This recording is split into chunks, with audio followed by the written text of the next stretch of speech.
नमस्कार दोस्तों, हमारे YouTube चैनल में आपका स्वागत है। आज हम आपको मुंशी प्रेमचंद की लोकप्रिय कहानी मिलाप सुनाने जा रहे हैं। यह कहानी आपको पसंद आए तो हमारे चैनल को सब्सक्राइब करें, वीडियो लाइक करें और कमेंट करके अपनी राय जरूर लिखें। लाला ज्ञानचंद बैठे हुए हिसाब किताब जांच रहे थे कि उनके सुपुत्र बाबू नानकचंद आए और बोले, दादा अब यहाँ पड़े जी उस्ता गया। आपकी आज्ञा हो तो मैं सैर को निकल जाऊं, 2-1 महीने में लौट आऊंगा। नानकचंद बहुत सुशील और नवयुवक था। रंग पीला, आंखों के गिर्द हल्के स्याह धब्बे, कंधे झुके हुए। ज्ञानचंद ने उसकी तरफ तीखी निगाह से देखा और व्यंग्यपूर्ण स्वर में बोले, क्यों, क्या यहाँ तुम्हारे लिए कुछ कम दिलचस्पियां है? ज्ञानचंद ने बेटे को सीधे रास्ते पर लाने की बहुत कोशिश की थी मगर सफल न हुए। उनकी डांट फटकार और समझाना बुझाना बेकार हुआ। उसकी संगति अच्छी न थी। पीने पिलाने और रागरंग में डूबा रहता था। उन्हें यह नया प्रस्ताव क्यों पसंद आने लगा, लेकिन नानकचंद उसके स्वभाव से परिचित था। बेधड़क बोला, अब यहाँ जी नहीं लगता। कश्मीर की बहुत तारीफ सुनी है, अब वहीं जाने की सोचना हूँ। ज्ञानचंद बहरत है, तशरीफ ले जाइए। नानकचंद हंसकर, रुपए तो दिलवाइए।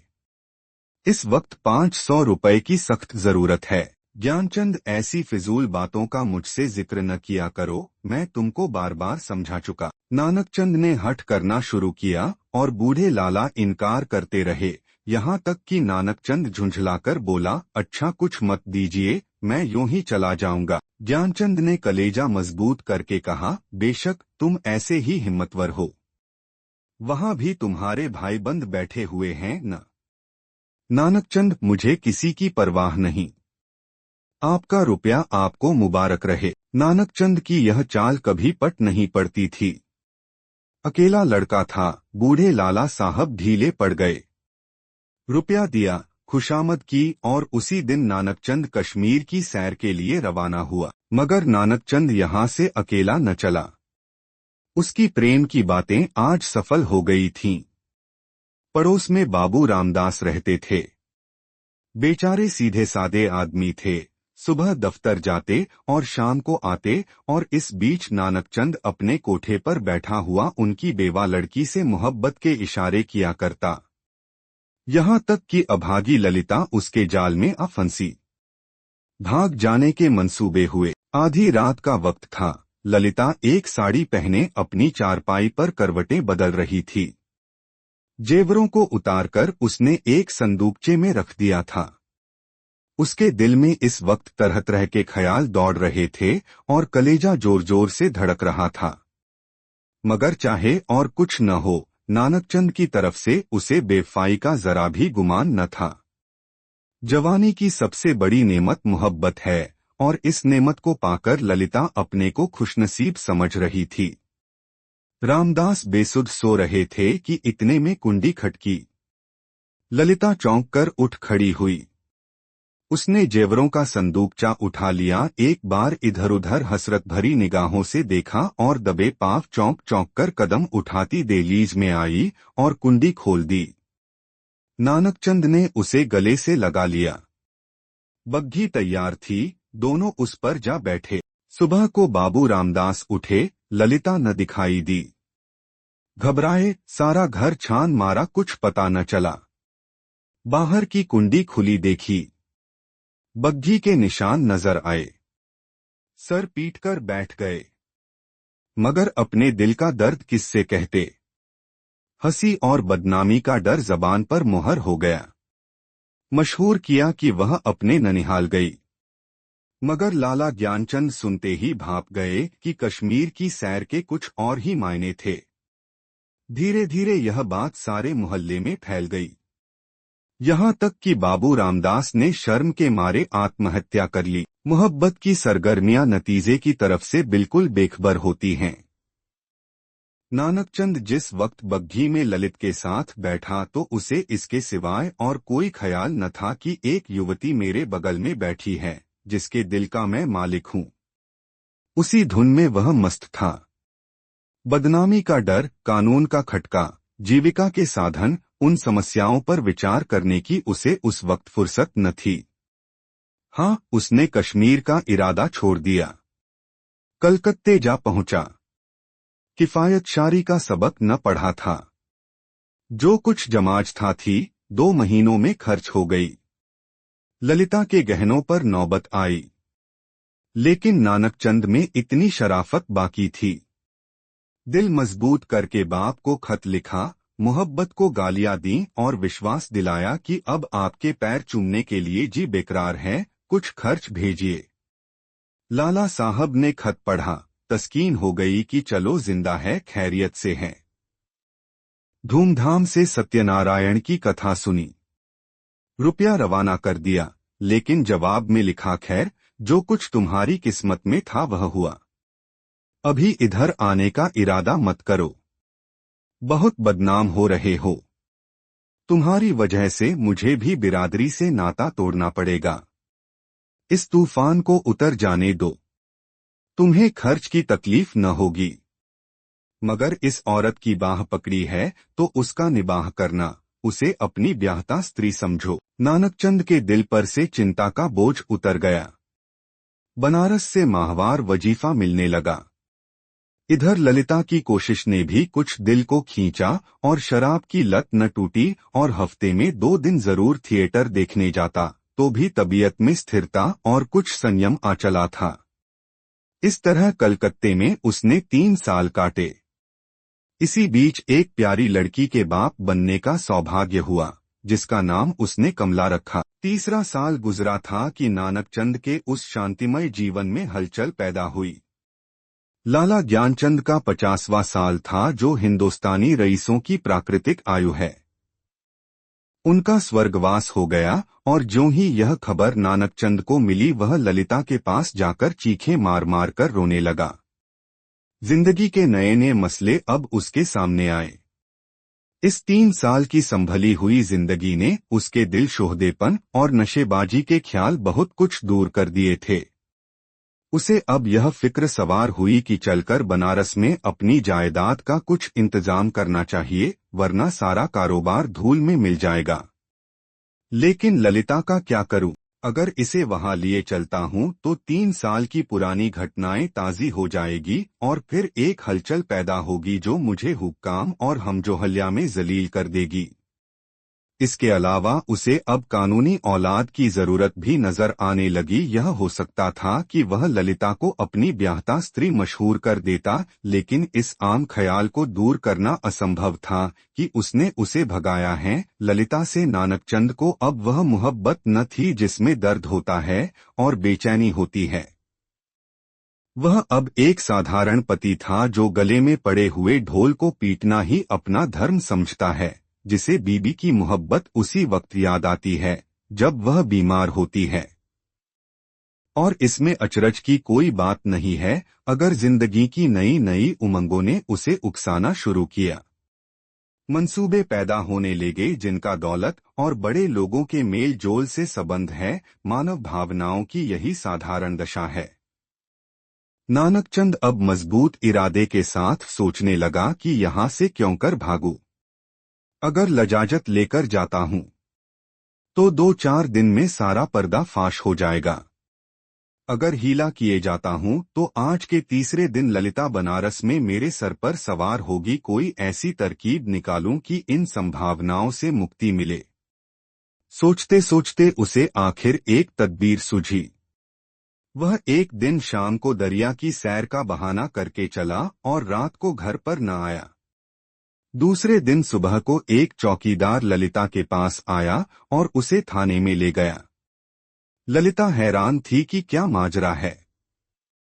दिल में तरह तरह की दुश्चिंताएं पैदा हो रही थी। वहां जाकर जो कैफियत देखी तो दुनिया आंखों में अंधेरी हो गई। नानकचंद के कपड़े खून में तरबतर पड़े थे। उसकी वही सुनहरी घड़ी, वही खूबसूरत छतरी, वही रेशमी साफा, सब वहां मौजूद था। जेब में उसके नाम के छपे हुए कार्ड थे। कोई संदेश न रहा कि नानकचंद को किसी ने कत्ल कर डाला। 2-3 हफ्ते तक थाने में तहकीकातें होती रही और आखिरकार खूनी का पता चल गया। पुलिस के अफसरा को बड़े बड़े इनाम मिले। इसको जासूसी का एक बड़ा आश्चर्य समझा गया। खूनी ने प्रेम की प्रतिद्वंद्विता के जोश में यह काम किया, मगर इधर तो गरीब बेगुनाह खूनी सूली पर चढ़ा हुआ था और वहां बनारस में नानक चंद की शादी रचाई जा रही थी। लाला नानक चंद की शादी एक रईस घराने में हुई और तब धीरे धीरे फिर वही पुराने उठने बैठने वाले आने शुरू हुए, फिर वही मजलिसे जमी और फिर वही सागरोमीना के दौर चलने लगे। स्वयं का कमजोर अहाता इन विषय वासना के बंटमारों को न रोक सका। हाँ, अब इस पीने पिलाने में कुछ पर्दा रखा जाता है और ऊपर से थोड़ी सी गंभीरता बनाए रखी जाती है। साल भर इसी बहार में गुजरा। नवेली बहू घर में कुढ़ कुढ़ कर मर गई। तपेदिक ने उसका काम तमाम कर दिया। तब दूसरी शादी हुई, मगर इस स्त्री में नानकचंद की सौंदर्य प्रेमी आंखों के लिए कोई आकर्षण न था। इसका भी वही हाल हुआ, कभी बिना रोए और मुंह में नहीं दिया। 3 साल में चल बसी। तब तीसरी शादी हुई। यह औरत बहुत सुंदर थी, अच्छी आभूषणों से सुसज्जित। उसने नानकचंद के दिल में जगह कर ली। एक बच्चा भी पैदा हुआ था और नानकचंद गारहस्थ की आनंदों से परिचित होने लगा। दुनिया के नाते रिश्ते अपनी तरफ खींचने लगे, मगर प्लेग ने सारे मंसूबे धूल में मिला दिए।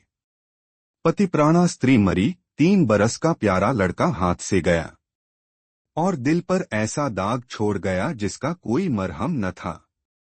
उच्च श्रृंखलता भी चली गई, अय्याशी का भी खात्मा हुआ। दिल पर रंजोगम छा गया और तबीयत संसार से विरक्त हो गई। जीवन की दुर्घटनाओं में अक्सर बड़े महत्व के नैतिक पहलू छिपे हुआ करते हैं। इन संयमों ने नानकचंद के दिल में मरे हुए इंसान को भी जगा दिया। जब वह निराशा के यातनापूर्ण अकेलपन में पड़ा हुआ इन घटनाओं को याद करता तो उसका दिल रोने लगता और ऐसा मालूम होता कि ईश्वर ने मुझे मेरे पापों की सजा दी है। धीरे धीरे यह ख्याल उसके दिल में मजबूत हो गया। उफ, मैंने उस मासूम औरत पर कैसा जुल्म किया, कैसी बेरहमी की। यह उसी का दंड है।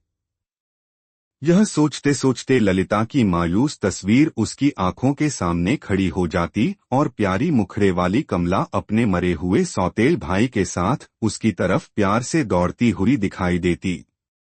इस लंबी अवधि में नानकचंद को ललिता की याद तो कई बार आई थी, मगर भोग विलास पीने पिलाने की उन कैफियतों ने कभी उस ख्याल को जमने नहीं दिया। एक धुंधला सा सपना दिखाई दिया और बिखर गया। मालूम नहीं दोनों मर गई या जिंदा है। अफसोस, ऐसी बेकसी की हालत में छोड़कर मैंने उनकी सुध तक न ली। उस नेकनामी पर धिक्कार है जिसके लिए ऐसी निर्दयता की कीमत देनी पड़े। यह ख्याल उसके दिल पर बुरी तरह बैठा कि एक रोज वह कलकत्ता के लिए रवाना हो गया। सुबह का वक्त था। वह कलकत्ते पहुंचा और अपने उसी पुराने घर को चला। सारा शहर कुछ हो गया था। बहुत तलाश के बाद उसे अपना पुराना घर नजर आया। उसके दिल में जोर से धड़कन होने लगी और भावनाओं में हलचल पैदा हो गई। उसने एक पड़ोसी से पूछा, इस मकान में कौन रहता है? बूढ़ा बंगाली था। बोला, हम यह नहीं कह सकता कौन है कौन नहीं है। इतना बड़ा मुल्क में कौन किसको जानता है। हाँ, एक लड़की और उसका बूढ़ा माँ, 2 औरत रहता है। विधवा है, कपड़े की सिलाई करता है। जब से उसका आदमी मर गया तब से यही काम करके अपना पेट पालता है। इतने में दरवाजा खुला और एक 13-14 साल की सुंदर लड़की किताब लिए हुए बाहर निकली। नानकचंद पहचान गया कि यह कमला है। उसकी आंखों में आंसू उमड़ आए। बेअख्तियार जी चाहा कि उस लड़की को छाती से लगा ले। कुबेर की दौलत मिल गई। आवाज को संभालकर बोला, बेटी जाकर अपनी अम्मा से कह दो कि बनारस से एक आदमी आया है। लड़की अंदर चली गई और थोड़ी देर में ललिता दरवाजे पर आई। उसके चेहरे पर घूंघट था और वो सौंदर्य की ताजगी न थी, मगर आकर्षण अब भी था। पतिव्रत और धैर्य और निराशा की सजीव मूर्ति सामने खड़ी थी। उसने बहुत जोर लगाया, मगर जब्त न हो सका, बरबस रोने लगा। ललिता ने घूंघट की आड़ से उसे देखा और आश्चर्य के सागर में डूब गई। वह चित्र जो हृदयपट पर अंकित था और जो जीवन के अल्पकालिक आनंदों की याद दिलाता रहता था, जो सपनों में सामने आकर कभी खुशी के गीत सुनाता था और कभी रंज के तीर चुभाता था, इस वक्त सजीव सचल सामने खड़ा था। ललिता पर बेहोशी छा गई, कुछ वही हालत जो आदमी को सपने में होती है। वह व्यग्र होकर नानकचंद की तरफ बढ़ी और रोती हुई बोली, मुझे भी अपने साथ ले चलो। मुझे अकेले किस पर छोड़ दिया है, मुझसे अब यहाँ नहीं रहा जाता। ललिता को इस बात की जरा भी चेतना न थी कि वह उस व्यक्ति के सामने खड़ी है जो एक जमाना हुआ मर चुका, वरना शायद वह चीखकर भागती। उस पर एक सपने की सी हालत छाई हुई थी, मगर जब नानकचंद ने उसे सीने से लगाकर कहा, ललिता अब तुमको अकेले न रहना पड़ेगा, तुम्हें इन आँखों की पुतली बनाकर रखूंगा। मैं इसीलिए तुम्हारे पास आया हूँ। मैं अब तक नरक में था, अब तुम्हारे साथ स्वर्ग का सुख भोगूंगा। तो ललिता चौंकी और छिटककर अलग हटती हुई बोली, आंखों को तो यकीन आ गया मगर दिल को नहीं आता। ईश्वर करे यह सपना न हो। दोस्तों, यह कहानी आपको पसंद आई हो तो हमारे चैनल को सब्सक्राइब करें, वीडियो लाइक करें और कमेंट करके अपनी राय जरूर लिखें।